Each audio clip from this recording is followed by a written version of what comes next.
Hi all, this is Once a Future Gamer and welcome to another Pokemon challenge. Last week we did something different as we had a fun romp through Kanto and asked the question of whether or not I could beat Pokemon Fire Red without using moves that got the same type attack bonus. This week though, it's the 50th Pokemon challenge I've done and we're doing the third in the series of bad ability Pokemon. And we are asking the question of whether or not I can beat Pokemon Black using just a single Archeops. Now then, Archeops. This is the defeatist run, which means that whenever our health drops below half, both our attack stats get halved as well. This is terrifying, especially when it comes to our stats. Now, we do have a decent base stat total of 567 with 140 points in attack, 110 in speed and 112 in special attack. Unfortunately, our defences and HP are pretty low, so we're going to get hit pretty hard pretty often. We are weak to rock, steel, water, electric and ice. We're immune to ground and resist normal, flying, poison, bug and fire. Move-wise, we get some decent cover with rock, normal, flying, dragon, dark and bug attacking moves all being learned via level up. Via TM, you can add ghost, ground and fighting moves to that array. So, we've got some pretty good tactical options if we can get our hands on those moves. Predictions, this is not going to be fun. We're going to struggle in the rival fights. Plus, I can see some of the early gyms giving us trouble. Normal gym is probably going to be its usual barrel of fun despite our resistance.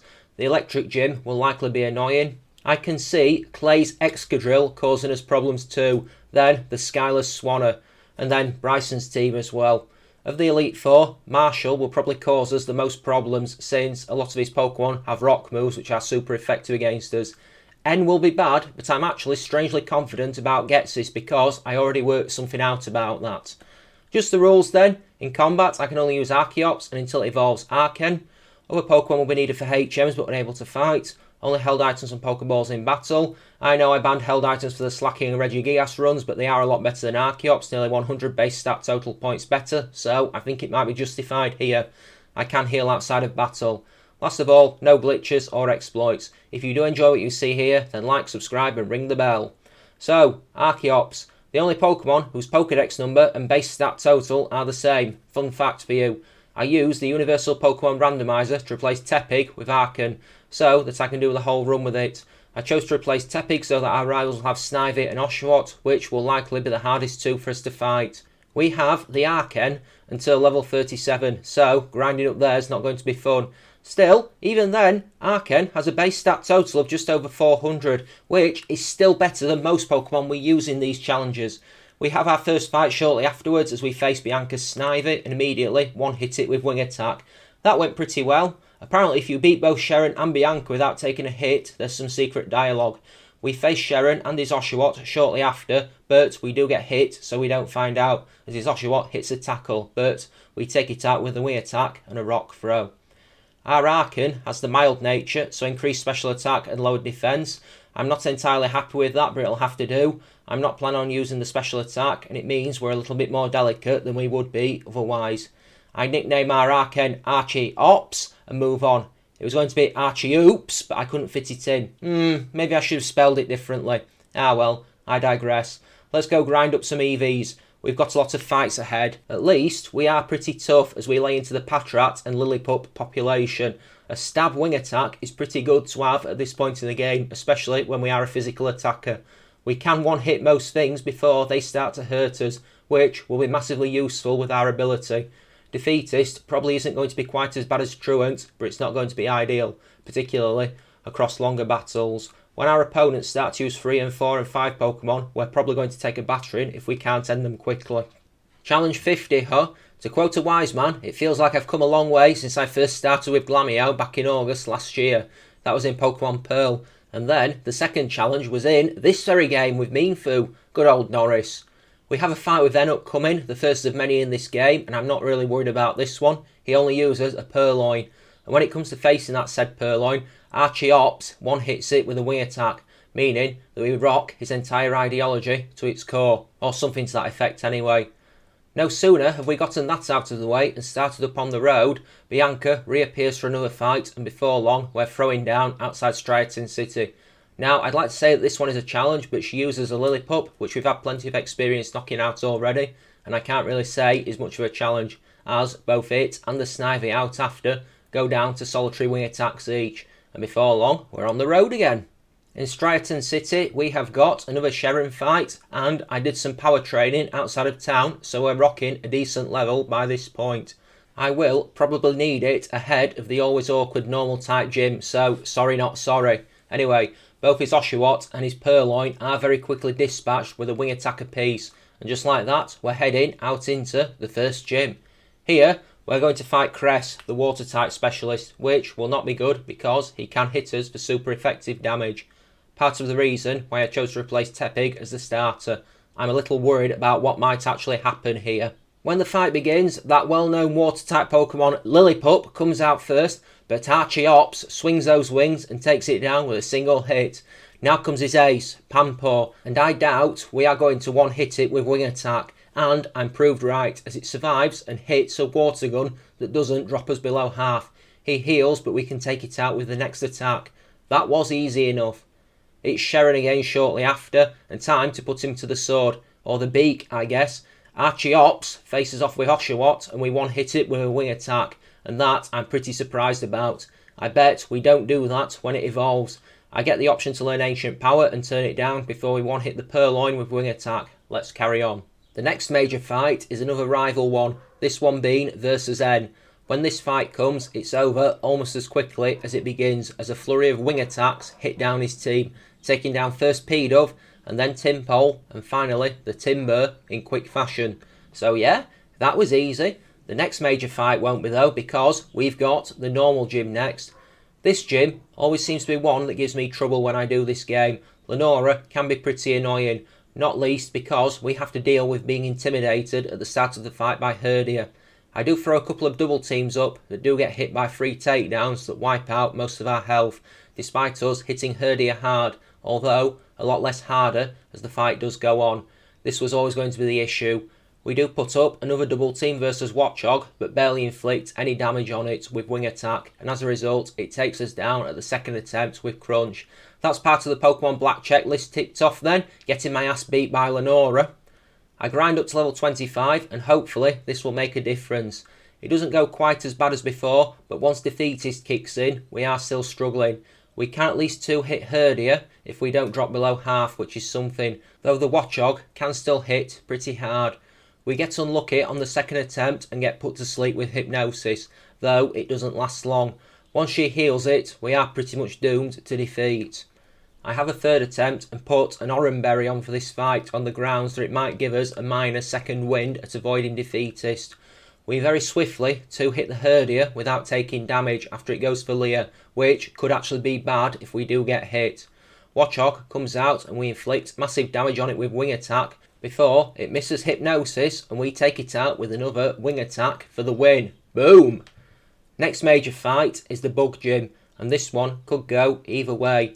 I think Dwebble will be the hard one here. Normally it's Levani, but we do have a 4x super effective stab move and we are pretty quick, so I think if we hit first, we murder it. We miss Rock Throw on Whirlipede and get hit with a Crit Pursuit, but hit it at the second time to one-hit it. Dwebble is surprisingly a one-hit with Acrobatics. I thought it would have Sturdy, but Bulbapedia tells me that's not until the sequels. As predicted, Levani gets straight up murdered by Acrobatics, so that's done. There's a fight with Bianca next, so let's get this one on the go. I think we'll be fine here. And as the fight begins, I'm proved right because her entire team is a one-shot sweep with Acrobatics. We tear through her like a feathered wrecking ball, taking out Herdia, Panpour, Munna and Servine in very quick succession. We've just about finished patting ourselves on the back when Sharon shows up and picks a fight next, so I guess we're going to have to beat him as well. We do actually get hit in this battle. His P-Dub tags us with Quick Attack before we crush it with Rock Throw. And then, just as we did with Bianca, we go on the one-shot sweep with Acrobatics, taking out Duot, Pansear and Lipard in quick order for good measure. Next is yet another rival fight, and this one is versus N in front of the Ferris wheel in Nimbasa City. We fight him and his Sandile goes down to Acrobatics. That was easy. Scraggy goes down in a single hit of the same move before Sigilif is floored by Crunch. Then comes Darumaka last and another Acrobatics takes it down. Now unfortunately I can't use that move to great effect in the next gym. That one is the electric one, and we've got to be careful because for the first time in the run, we're going to be facing a bunch of consecutive trainers who can actually hit us for super effective damage. I hit level 37 before long, and Archeops evolves, meaning that we're fully powered up. I think that the longer this goes on, the harder it will get. Some of the latter fights will probably be horrible. It's not been too bad so far, and the evolution happens just in time for the Elisa battle. I think I'll be okay if Rock Throw doesn't miss, and with that, Rock Throw immediately misses the first Emolga, though for some reason best known only to the AI, Emolga only goes for Aerial Ace, which we laugh in the face of. Haha! We take it down with Rock Throw at the second attempt, and the second Emolga doesn't do much better. We crush it with a big rock.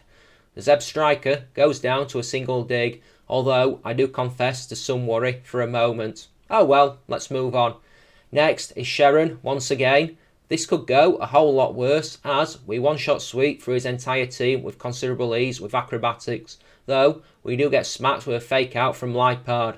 I think we might have gotten off lightly here with who the two rivals ended up with, because Bianca with a Samurott can be annoying in single Pokemon runs, especially if you're a physical attacker and weak to water. We wander into Driftvale City and end up, after going around the cold storage, facing off with Clay. Now this one could be easy since we're immune to ground moves, but I'm concerned about the Palpitoad and the Excadrill both being able to hit us for super effective damage with their secondary types. Anyway, Krokorok is a one hit with acrobatics, so that wasn't too bad. It doesn't have Intimidate in this game, which is useful. Palpitoad also goes down to 1 acrobatics, meaning that it doesn't get the chance to smash into us with a super effective water move. And versus Excadrill, I go for Dig, and thankfully, as it uses Home Claws to boost attack and accuracy, we get a crit and one hit it. I do not know if that would have been enough otherwise. Next is Bianca, and I'm ready for her. It's the penultimate Bianca fight, and it's not this one I need to worry about. The Herdia with Intimidate is worrying, but perhaps not as much as it will be next fight when it evolves, particularly when we crit the Herdia with a single acrobatics for a one-hit knockout. Pamper also goes down to acrobatics before we take down her evolved Mashana with a single crunch. That thing can be annoying, so that's good. Servine is last, and we take it out with acrobatics. At the end of Chargestone Cave, there's an end fight.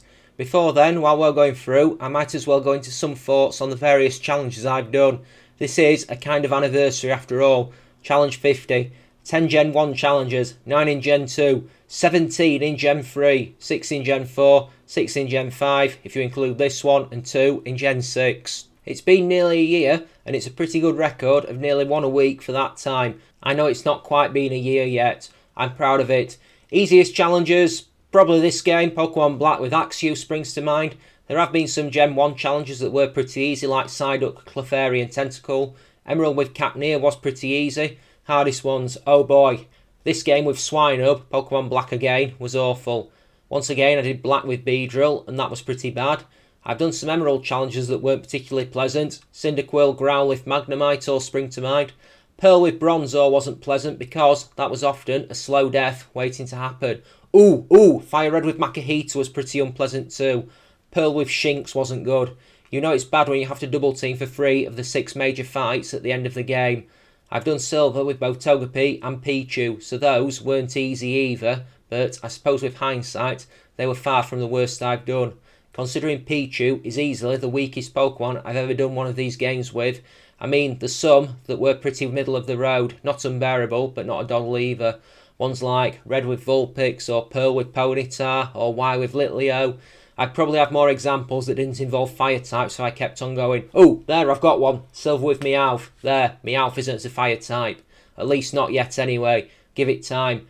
I reckon there might be 18 regional variants of Meowth the way things are going. The fire type, Hot Meowth. The water type, Wet Meowth. The ice type, Cold Meowth. The flying type, Winged Meowth. The ghost type, Dead Meowth. I'm going to stop while I'm ahead. We've already got Vanilla Meowth, Evil Meowth, and Metal Meowth, so how did we get onto Meowth? Ooh, ground type Dirty Meowth. Actually, Dirty Meowth sounds like a cocktail in the Pokemon world. I'll have a Dirty Meowth on the rocks, shaken but not stirred. Anyway, this whole thing started with me putting my money where my mouth was after watching these challenges and thinking, yeah, I could do that. I've gone on long enough. Anyway, N. This whole fight isn't too bad. We only take minor damage throughout.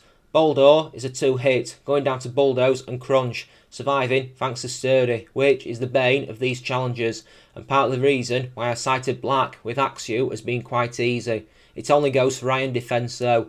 Ferrocide goes down to Acrobatics, but we get hurt by its Iron Barbs. Joltik goes down to Rock Throw, still got that while I'm waiting on Rock Slide, before Clink goes down to Bulldoze. I replaced Dig with Bulldoze for the extra PP, and with that, we are done. The Flying Gym is next, and it might sound like we've got an advantage due to being Rock type, but I'm wary of Skylar's Swanner. At least, she doesn't have a Skarmory in this game, because that would be problematic. Her Swoobat is first, and we down it with a single Crunch, a super effective hit to take it out. Versus Swanner, I don't trust the super effective Rock Throw to land, so we one-hit it with Acrobatics instead, before doing the same thing to the Unpheasant in the next round too. It goes crashing down, we get the badge, and we move on. Before we can enter Twist Mountain and head for Issaros City and the 7th badge, we have to face Sharon once more, and it goes about the same as all the others. Unpheasant is irritating due to it using Detect to evade our Acrobatics, but we do take it out at the second attempt. We finally learn Rock Slide when we knock it out, so we've upgraded our moveset for sure. Duot is a one-hit with Acrobatics, while Lipard does hit us with a Fake Out, but otherwise does little damage, and we take it out with Acrobatics. Last is Simisear, aka the most hated Pokemon in existence, and we duly drop a whole bunch of rocks onto it to end a cycle of hatred. We've got the Ice Gym next, and again, we're weak to the type, but I am confident. If we can land 3 Rock Slides in a row, we'll win. Sounds ominous, right? Yeah, I don't fancy my chances, so I go for Acrobatics on Vanillish to take it down. I don't think Acrobatics will one-hit Beartic though, and I don't want to find out, so I go for Rock Slide instead to demolish it, before finally the Cryogonal is taken out with another Acrobatics. After a lot of trolling around the desert ruins, actually, let's talk about what's upcoming. Got 4 Let's Plays on the go at the moment, still doing the dual switch titles on alternate weeks of Let's Go Pikachu and Mystery Dungeon Rescue Team DX. Plus, there's a new playthroughs of Resident Evil 0 and Fable Anniversary ongoing as well. Loving that latter one so far. The first episodes of those should both be up now. That's a series that really takes me back. Shame there's no Fable 2 or 3 on Steam, which sucks. If I want to play that on the channel, I might have to go out and find a second-hand Xbox 360. It's easy to say it's been a year of challenges, but there's also been a year or slightly over of Let's Plays too. Next week's challenge will be something I have used in a challenge before, and it'll definitely be in Gen 1. It will probably be Pokemon Yellow with a single Beedrill. It'll definitely be Beedrill, I'm just not sure if it'll be Red or Yellow yet. After the last 2 challenges, it'll be nice to get back to a simpler time. As always, if you have any ideas for challenges, drop them in the comments, my Twitter or my Discord, link in the description. I was asked recently if I have a Patreon, and I've never really thought about it before, but I might have to start and look into that. There's a Bianca fight next, and this one is usually absolutely horrible. I've had many losses in this particular fight with her before. It was pretty bad in the last Gen 5 run I did. Pokemon Black with a single Swinub. My worst fear is realised when Stoutland intimidates and then survives Acrobatics before, thankfully, it goes to Work Up.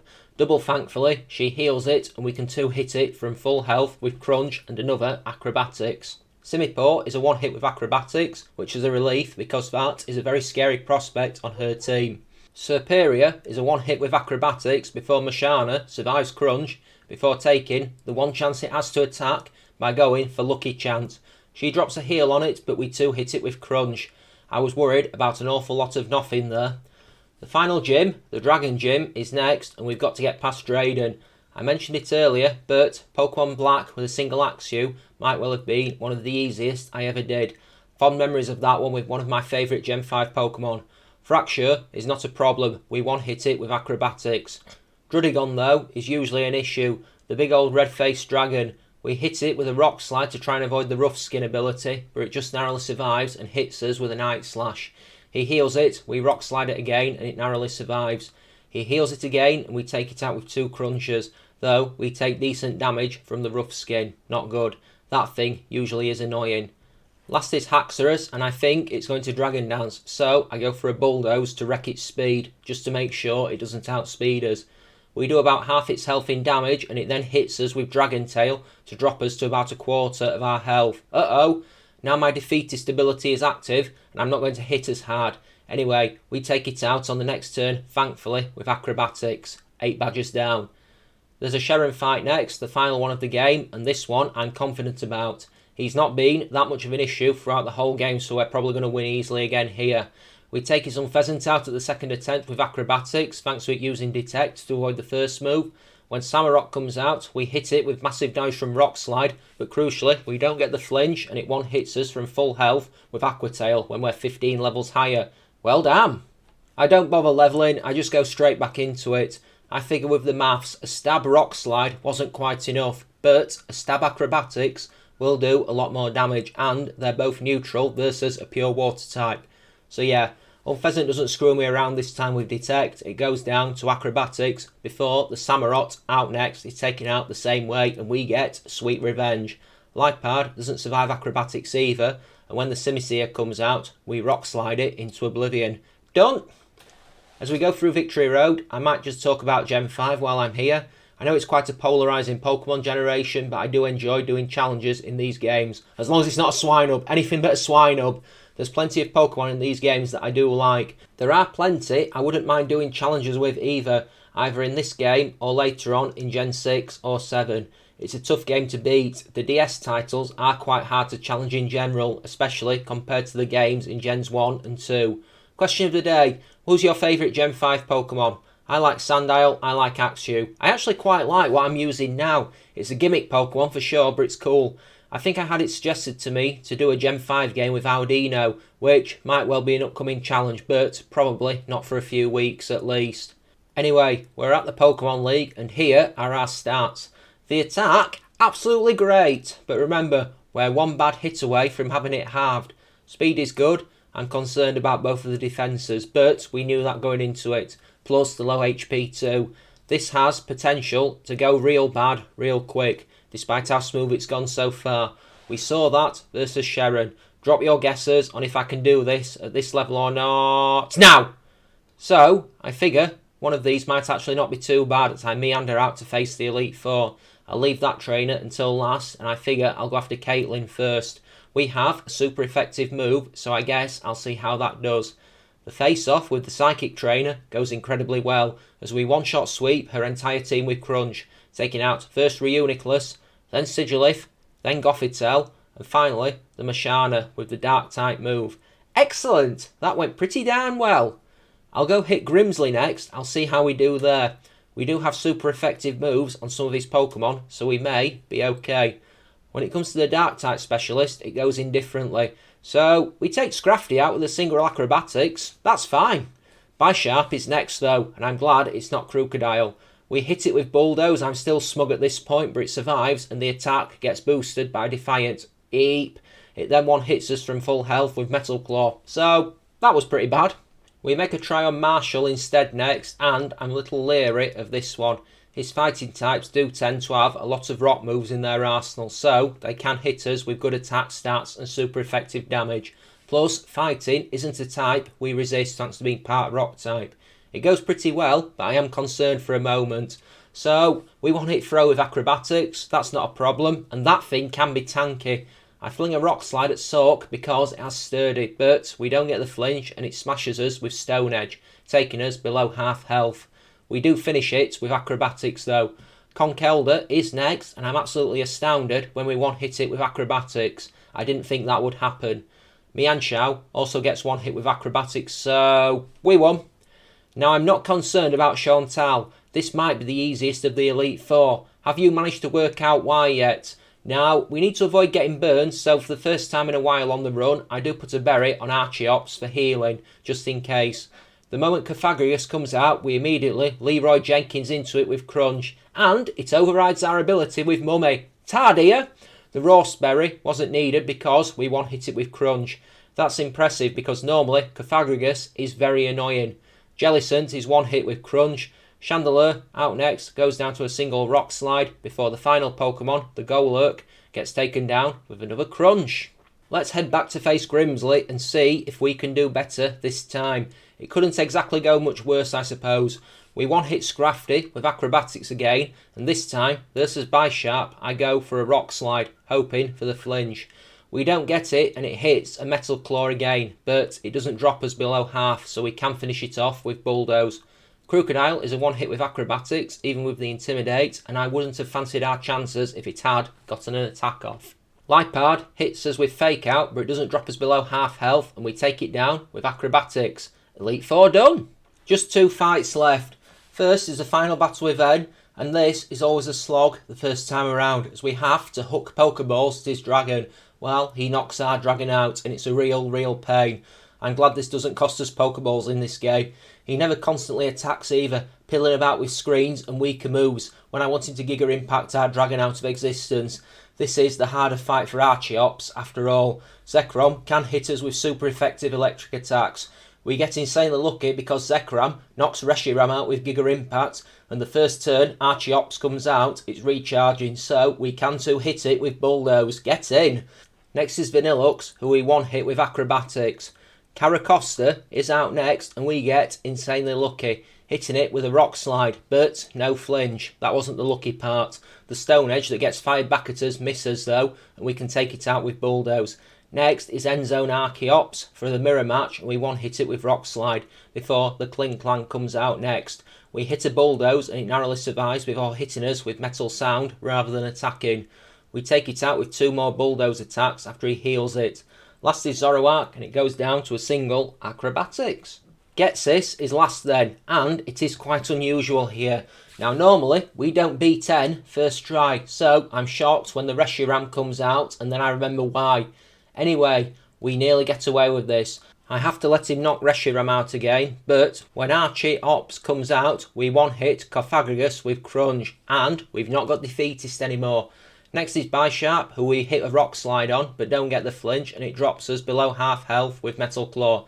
Still, no Defeatist, so we take it out with Bulldoze. Seismitoad is a one hit with Acrobatics. Hydreigon, we 2 hit. We finally do get a flinch off Rock Slide, and then finish it off with Acrobatics, before we take the Bouffalont out next, down with a single Acrobatics. Electros is where it all goes wrong though. We don't get the flinch from Rock Slide, and it finishes us off with Wild Charge. Ouch! We make another attempt, and I discover that Crunch doesn't always one-hit Cofagrigus, and we get Toxic Poisoned. I know this from many times previously, you cannot win this fight in a single Pokemon run with that condition, so I reboot and put a Peachy Berry on. This time I go for Bulldoze and we get hit with Toxic, but cured immediately by the berry. We then take Cofagrigus down with Crunch to get the Defeatist ability removed. This time this is Bisharp, we hit it with a crit Bulldoze to end it, meaning we don't take damage, which is crucial for the rest of the fight. Seismitoad is a one hit with Acrobatics again. Hydreigon, this time, is a one hit with Acrobatics. Again, Bouffalont is a one hit with Acrobatics, before we hit Electros with Rock Slide for massive damage.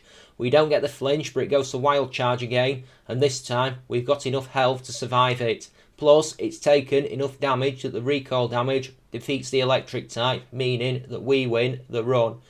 Phew! That was different than I thought it would be. I genuinely thought it might be a harder challenge. Mind you, we knew what our problem was going to be and we compensated for it. I don't know if it was easier than the Axew challenge, but it wasn't as bad as I thought it would be. It definitely wasn't as bad as Emerald with a single Slaking or Heart Gold with a single Regigigas. It was pretty fun too. I wonder how much harder it would have been if I'd only done it with Arcan.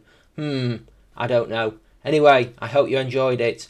As always, thank you so much for watching. If you have enjoyed it, please don't forget to like and subscribe. Do your bit to help the channel grow. Drop a comment for the YouTube algorithms. Next week's challenge, I know I ummed and ahed a bit before, but it will be Pokemon Yellow with a single Beedrill. Probably something that I would bet my bottom dollar that has been done before, but I'll see what adventures we can get up to. As always, if you have any ideas for challenges, you can drop them in the comments section, or my Twitter, or my Discord.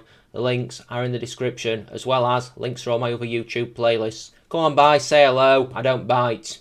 So, what's new with me then? The new dog, Dee Dee, is settling in quite nicely. She managed to have her way with a 10-ounce piece of steak off the kitchen counter yesterday, so I think we need to watch out for that.